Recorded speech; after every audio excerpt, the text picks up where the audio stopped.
Darn it. I'm so sorry. My phone's ringing.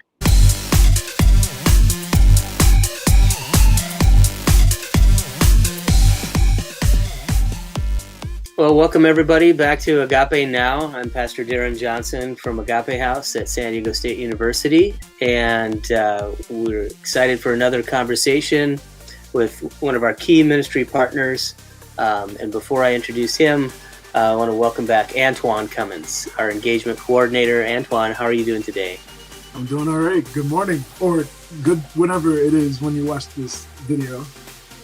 And with us also today is Christian Gillette of the Episcopal Diocese of San Diego. Christian, very happy to have you with us. You've been a good and growing partner with us, so we're excited to spend some time with you today. How are you doing? Thanks so much. I'm happy to be here. I'm doing great. Great. And Antoine's going to catch us up a little bit with what's been happening in the Agape community. Antoine, take it away. We created these video series just to give you guys a glimpse into the Agape community. We called it Agape Now because obviously a lot has changed since March, which seems like forever ago, and still trying to figure out what the future might hold. As we finish up this year and roll into 2021, we have a lot of ideas, a lot of plans, a lot of strategies, but all we can really tell you, all we're really certain of is what's happening at Agape now. So a lot of people ask questions about, how do you still do campus ministries? What are the students up to? Well, right now, we're rolling into finals. Some people look forward to Thanksgiving. Some people might not necessarily have the most exciting feelings, anticipations of that holiday. You know how it is. But coming out of that, right into finals, and then hopefully some quiet for the end of the semester. So a lot of our students are exhausted. Some of them are excited. Some of them are completely missing in action. But yet we still show up. I think we have a couple events planned, the end of the year party, which we're really looking forward to. A couple community check-ins just to make sure everyone's still there. We might do a little blackout, 2 or 3 weeks of just complete silence so students can catch some rest, catch up on sleep, center themselves, to be honest, and then we can regroup, figure out what we're going to do for January. So if you're interested about more information regarding Agape, feel free to follow us on Instagram, follow us on Facebook. We have a group me specifically for the students, and I'm the one responsible for the YouTube channel. So if I set that up correctly, you should be able to see this video and all of our other videos. So feel free to check those out. And then if you have a student in the area who may be interested in joining our community, here is my contact info. Feel free to text or email or otherwise reach out and we will get them connected. That's all I have for now. So back to you, Darren. Thanks a lot for the update, Antoine. You reminded me, one of the things that's not new about the pandemic for us is just being continually adapting. We continue to evolve in campus ministry because there's new people coming and going all the time, and keeps us on our toes. So thanks for helping us do that in a focused, intentional way. I'm grateful for how you tend your relationships really well. And it's the mantra. Yeah, right on. I love that shirt. And this series has been based on our core values: radical welcome, rooted in faith, mercy and justice, and growth in community. And today we're focusing on our core value of rooted in faith. And we take that in a broad sense of faith as trust. So that's our posture in meeting new friends and welcoming them into community. And so we're grateful to be in partnership where we can rely on thousands of ministry partners in the San Diego and wider area. And really key and growing partnership with us now is the Episcopal Diocese of San Diego. And so representing the diocese with us today is Christian Gillette. Christian, welcome back, and love to acquaint our community better with you, what you're about, what life is like for you and ministry. So I guess I can start with my role with the Episcopal Diocese of San Diego, and it's kind of funny. You're important when you need a dictionary to explain all of the terms in your title. But so my title is the Canon for Evangelism and Discipleship for the diocese, and what that means is if you have kind of a church background, I'm kind of like the pastor of evangelism and discipleship. If you're not a church person, my role, the canon, I'm kind of like a consultant or a business partner with all of our churches. But my business is discipleship and evangelism. Discipleship is really about learning. Being a disciple is a student, so it's about learning how to basically be the best that we can be in this world, and that's really to be a loving person of peace. So that's the discipleship part, and helping other people to learn how to be like Jesus, a person of love and peace. And then the evangelism part is, sharing with other people what that life looks like and inviting people into that. So what I do is I basically help the 43 churches in our diocese lean into those things, into discipleship and evangelism. I wasn't always in this type of position. My past life, I was a corporate recruiter in the high-tech industry. But it's interesting to see how that career kind of tapped into the same skills that I'm using right now and kind of the same passions. And I can talk more about that. It's been an interesting road to get here.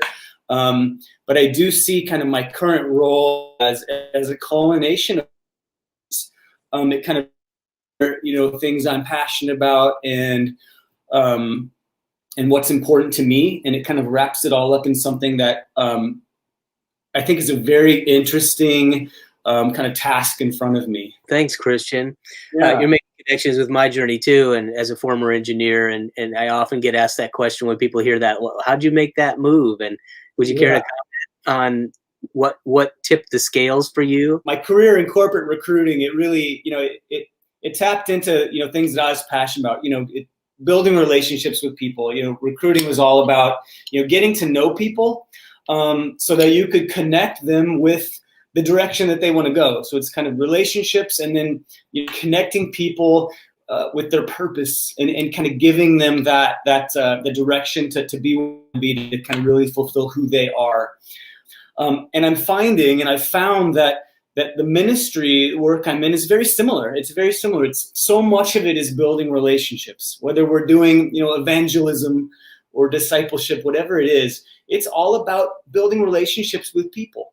And then a lot of it is also connecting people. It's finding out, what are you passionate about? Who are you? And really connecting them with purpose and meaning. And I think a lot of people, we find, who we are when we're connected with that thing that really drives us and gives us purpose. So it was an interesting, working in that realm for years.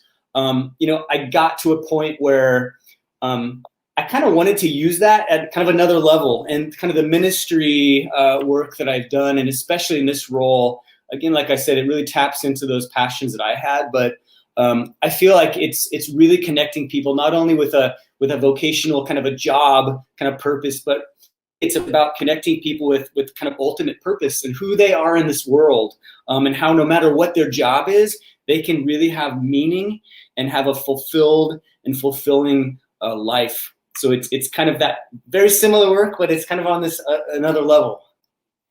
Well, that's great. Thanks for sharing that, because I think that can be of value to a number of people in our community. We have a lot of vocational conversations, people exploring how their being connects with their doing, and how they're called to be a whole person in that. And so that introduction, I think, is a great way that people may be in touch with you about that, and we'd love to help facilitate that, because we get a lot of students who aren't sure about what's next or where they're going. Like for me, when I was a senior, I was finishing up my engineering program, and I realized maybe I'm not called to do this the rest of my life. Maybe I need to explore some other things. I hadn't looked sideways for 4 years, and kind of encourage people to think broadly. The community is calling things forth from you, not just our own mind, imagination.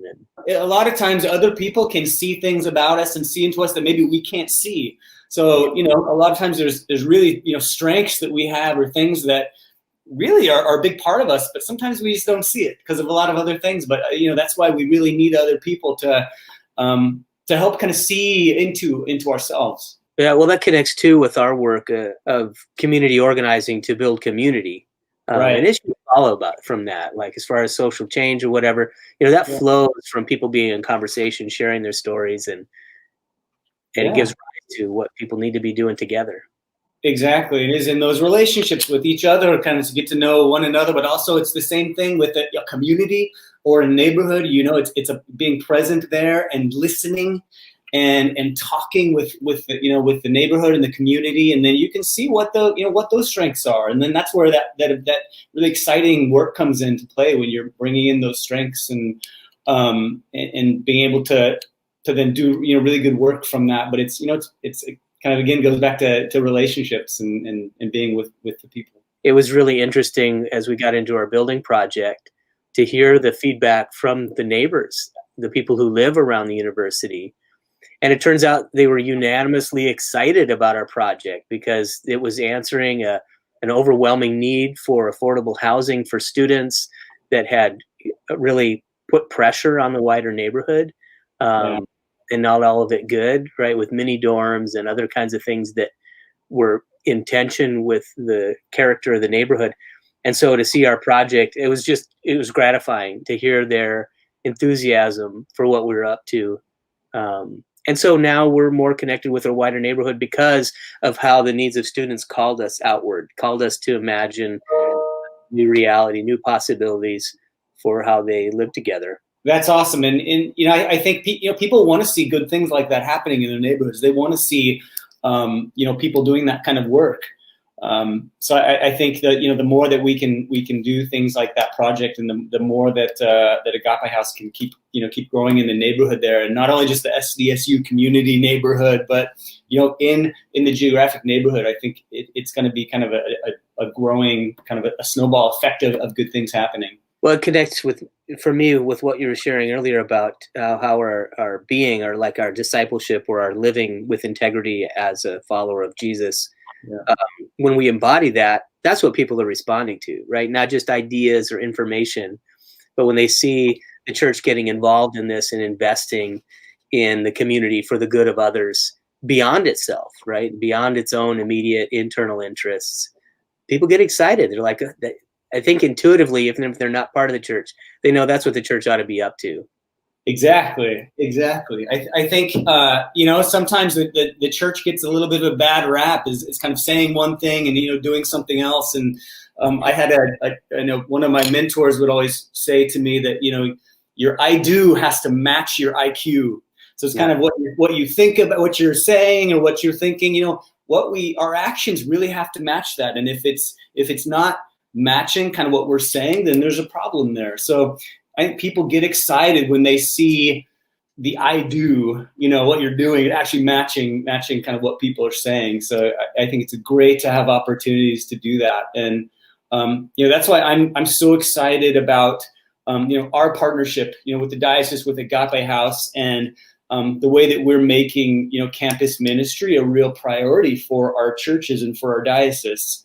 We talk all the time about loving our neighbors and wanting to bring good news to our neighbors. And if we're living in San Diego, our neighbors, kind of no matter where you are in the county, it's a good chance that there's going to be college students. Those are going to be our neighbors, just because we've got some, obviously some big universities here in San Diego, SDSU being such a big part right in the middle of our city, for us to actually saying, hey, those are our neighbors. Those are the people, these college students, this community here is a group of folks that we need to be loving and serving, and for us to actually be moving into that in a real tangible way, and the way that we've made it a priority. It's really exciting to me. It is. It's kind of bringing our I do up to our IQ. Yeah. Well, and those connections are important for students too. And when their gifts are recognized and invested in, that gives them hope that they could remain part of the community, that they don't have to move away just to chase opportunities if the church is showing up for them here.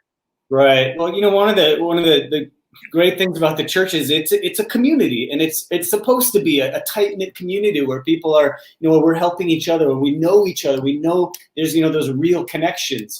And San Diego is a big city, and it's a big sprawling city. And I think that's another, one reason why a lot of people leave. It's hard to get connected in that type of context. So, I'm excited about seeing, the Episcopal Church here, really leaning into that and being a connection to people, offering a place for people to connect, kind of no matter where they are, what stage of life, college students, whether they're retiring, whether they're just in high school, but having a place to connect, because the more we have those meaningful connections, we will find the relationships, we'll find purpose, we'll find people connect us maybe with jobs or with things like that. It's just when you have those connections, people are much more likely to stay where they are rather than take off and move to Phoenix or wherever. Well, we've been grateful to see the priority that the diocese has put on campus ministry and working with young adults in particular, and with the investment in our capital project, our building replacement, and also expanding staffing for campus ministry. That's in process now. And I actually just stepped into my role at the beginning of this year, and I was in this role for about a month, and then that's when the pandemic hit and everything changed. So I first say it was a really weird time to start this position and to be in this role, but it's actually also been an amazing time to start in this role. We elected our new bishop, so Bishop Susan Brown Snook, 2019, and when leadership changes, it kind of offers an organization to take a look at priorities and to kind of just to step back and say, who are we? What do we want to do? So I got to be a part of putting together and helping to put together a new strategic plan for the next 5 years. And then that's where we got to really, sit down and say, who are our neighbors? Who are the people here in San Diego that we ought to be serving and that we should be building relationships with?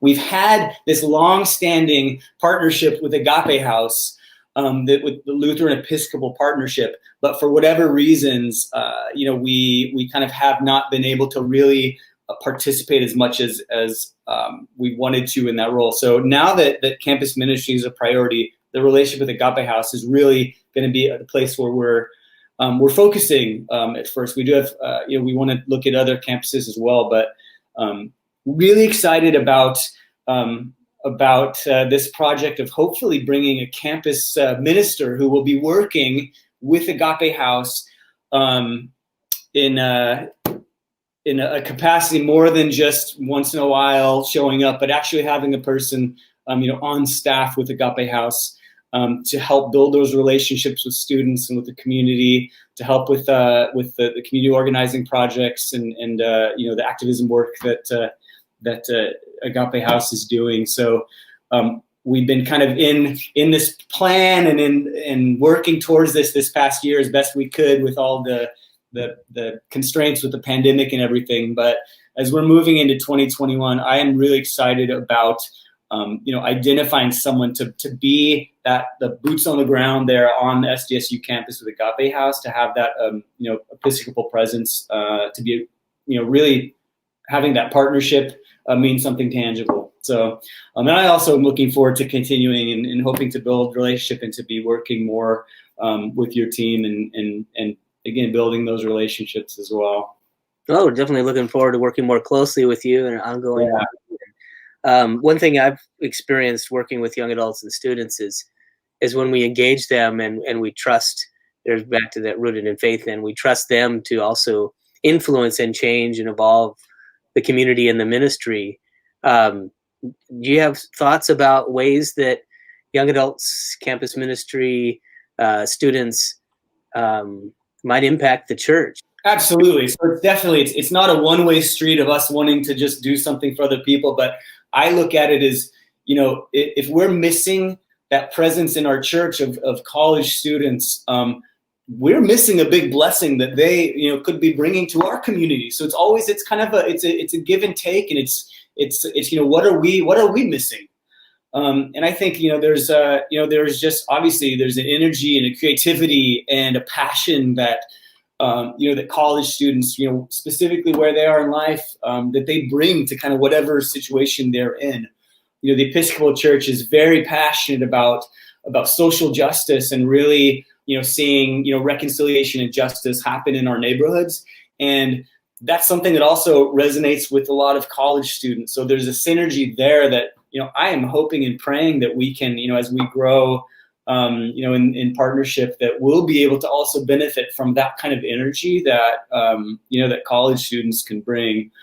Because I think it's something that this kind of beautiful, space where we both, we do have that passion, and we want to see that happen, that justice, and peace and reconciliation. So, and a lot of other ways too, but that's kind of one I could think of that to me is a space where, man, if we could kind of get together, I think we could do some awesome things, in our communities. Yeah, thanks. It's fun working with people with energy and determination and hope. I know they keep renewing my faith that it's possible. Yeah, and it's fun to see them claim their stories and their voices and put them to work in public life.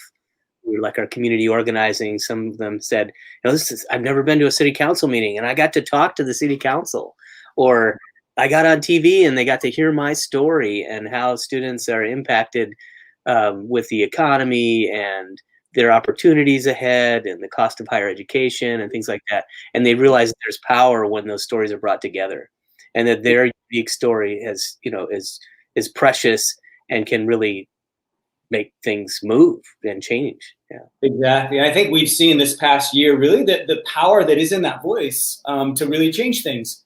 It's not just kind of these people at the top or something, but really when we get these people together and a lot of young people, change can happen and good things can happen. I think we saw that, we've seen that in a lot of ways this year. So as much as I'd love to see our students empowered to be able to change things for good and to help support that, and also to see how they can help change the church for good. I think that'd be beautiful. Well, I look forward to their presence and voice having that opportunity. So thanks for working with us to open up those paths, and I'm excited about it. Me too. Well, thanks for today's conversation. Really grateful to have you spend this time with us, acquaint our community with you. Anything else you'd like our community to know about you or the diocese? Gosh, well, we're definitely having a couple in 2021, having a couple big kind of events coming up that I think are going to be exciting. We're going to be having presiding Bishop Michael Curry, who was the preacher at the royal wedding. He's actually going to be in San Diego. We're partnering with him to put on a big event that's going to be really exciting at the end of 2021. I am looking forward to what we will be doing with you, Darren, and Agape House this year. So I am looking forward to be able to have a lot more to say as we move into 2021. Yeah, right on. Thanks a lot. Yep. And we're going to switch back to Antoine. Antoine, how would you like to connect to this conversation and where we go from here? Man, first of all, thank you, Christian. In campus ministry, sometimes we feel isolated or on an island, and we have this unofficial badge of honor that I'm going to bestow upon you. It's he gets it. So get it. And thank you for your energy.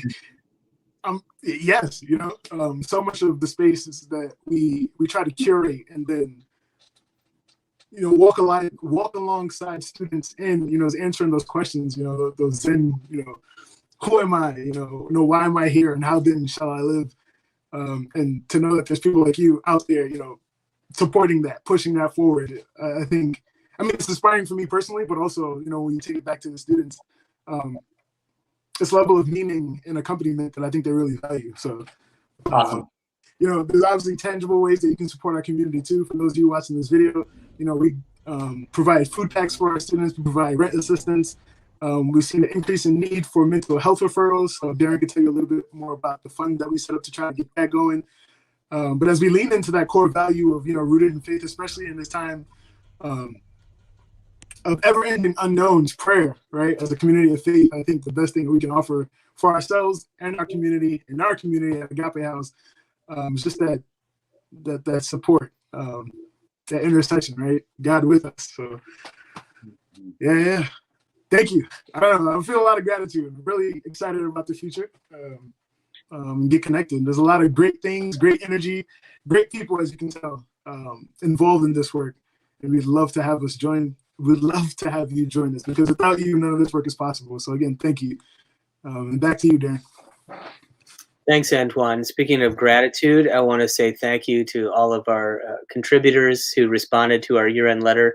Not everybody's received them yet. We're still working on that, but thanks to those of you who responded to our board's appeal to expand our emergency relief fund for students who are experiencing hunger or on the verge of being evicted from housing, and it's a great comfort to them to know there's a community surrounding them with tangible support. So thanks for everyone who's responded to that.